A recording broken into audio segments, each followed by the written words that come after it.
Okay, here's where we're at with this chassis. I don't have the underside done yet, but I want to get the inside done. So it's done. Not perfect, but I think it'll be okay.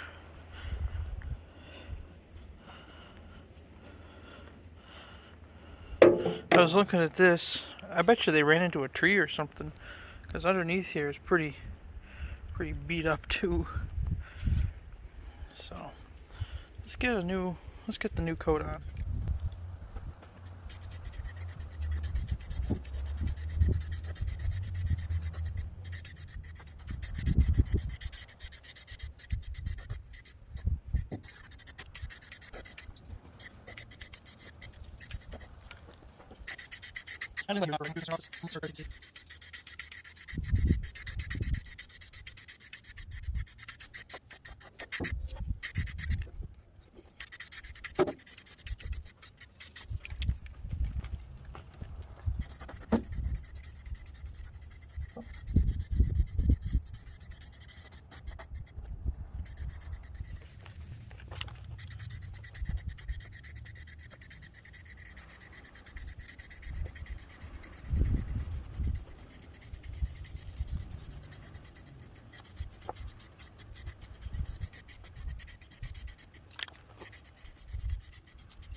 Alrighty, here's the finished product of the inside at the very least. As you can see, the outside, underneath here I still have to do yet, which is going to be today's goal. Thought I'd give you a quick walk around though of the finished product. I think it looks pretty darn good actually. My rag had fuzzies on it.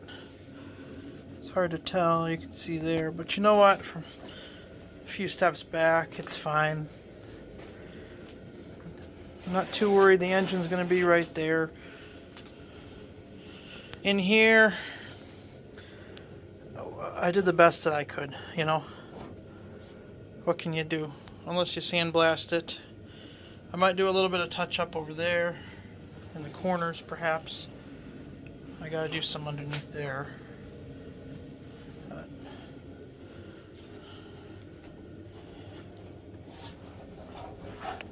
Oh. Sorry.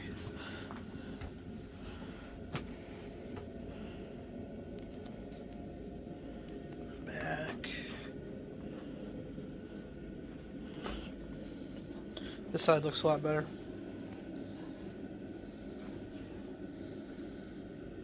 So what we're going to do today is flip her over, get to the other side, start prepping that surface for paint. I should say what we're going to do in the next video, not today. And it'll be today, but won't be right now. Like I said, start prepping the surface for paint. And moving right along. Alright guys, thanks for watching, for commenting, and for subscribing.